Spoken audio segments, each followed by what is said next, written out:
Church in the woods. Long-time lurker on here, using a throwaway. I've recently found myself snowed in and bored, so I figured I'd finally share my own story. This really happened, and this is how it went down. No bullshit. This isn't fiction. And I'll warn you, it's long.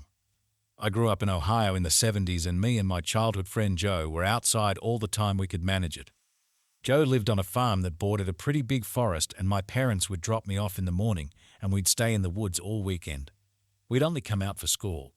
We loved pretending we were frontiersmen. We'd build shelters, traps, practice making fire with sticks, the whole 9 yards. When we got to be in high school, we got this notion to pull a Stand By Me. This was based on the movie of the same name that had just come out. The idea was that we'd walk the railroad tracks out in the country, but instead of looking for a dead body, we'd find cool bridges to fish from and camp a little ways off the tracks. Of course, we knew this was dangerous and we'd likely be trespassing, but we were kids. We had a lot of fun. We did find beautiful rivers, we discovered bridges no one went to, we fished, we hid from trains. At night we camped in woods just near the tracks and made small hidden fires. Nothing bad ever happened. It was idyllic. In fact, it was so fun we did it multiple times. Never had a problem. After high school, me and Joe went our own ways. We both left home, but always stayed in touch and always tried to coordinate visits so we'd see each other occasionally. Well, one summer in the mid-90s, it worked out that we were both in town for about a week. We'd do stuff with family in the day, and at night we'd either catch drinks at a bar or sit outside Joe's house around a fire and talk about the old days. One night, me and Joe got to talking about our Stand By Me trips. Well, nostalgia and beer are a hell of a mix. Soon we decided to take a day, walk the rails, camp one night and walk home. The day came. We started out early morning. We had my wife drop us off in our old spot where we used to start right outside our hometown. She thought this was absolutely crazy and made sure to mention it. When she pulled away, Joe suggested that instead of walking the usual route, we'd take the opposite direction just to be adventurous. We knew the land well. We had a map, so I gave a what the hell and off we set. The day went fine. It was fun and a little sad, but in a good way. We found a bridge and sat on the edge, smoked a joint and moved on.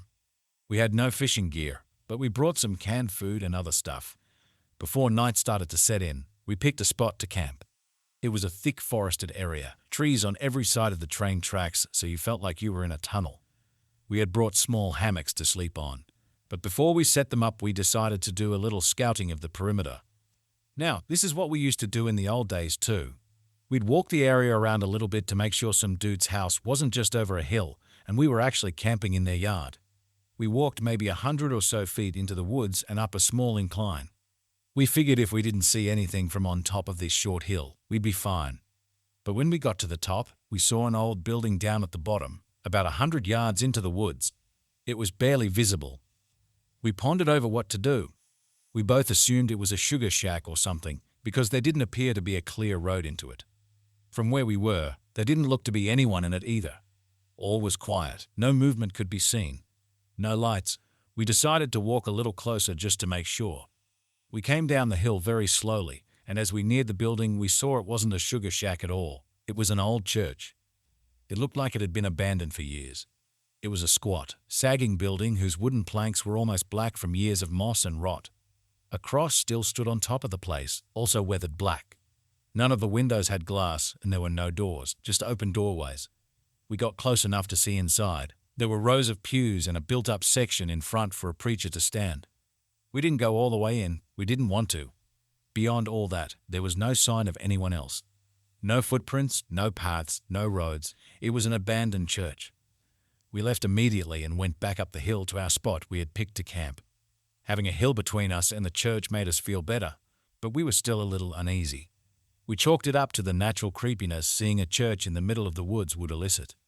Besides, at this point it was dusk, and we just decided to rig up our hammocks and go to sleep and move on at early morning. Night set in, and as we lay in our hammocks and shot the shit, we began to hear something in the direction of the church. Our conversation about it went a little like this. Do you hear that? What the fuck is that? It sounds like people singing. And it did sound just like singing. We both slid right out of our hammocks and hunkered down, straining to hear more. We listened for a minute or two, and the singing continued, but it wasn't getting louder. finally we decided to creep back up the hill and see if we could spy where the sound was coming from. We could still move very quietly in the woods from the old days. It was second nature to us.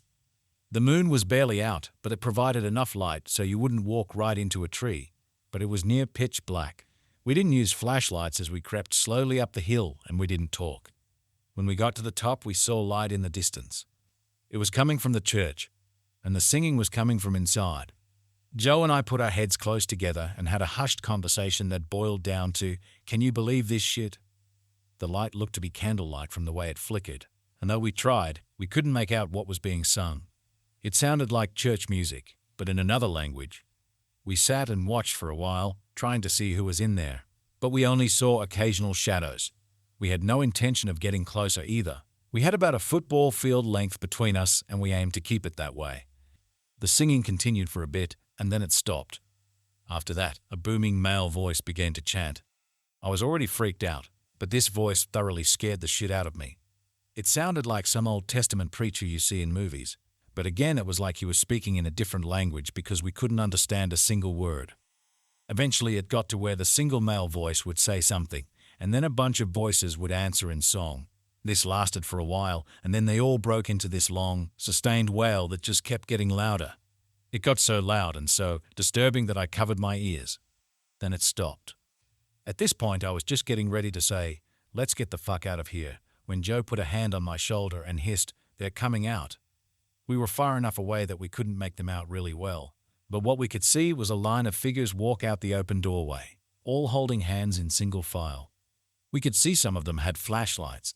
They began to sing again, and the light from the flashlights began to move toward us and the hill. We booked it back down to our campsite, grabbed our shit and ran to the tracks. Once there, we ran down the tracks in the direction we had come from. After a few minutes, we stopped and looked back. We saw lights coming down the hill. They were moving erratically like whoever was holding them was shaking them. We continued to run in spurts and walk as fast as we could. We eventually stopped seeing the lights and came to a road.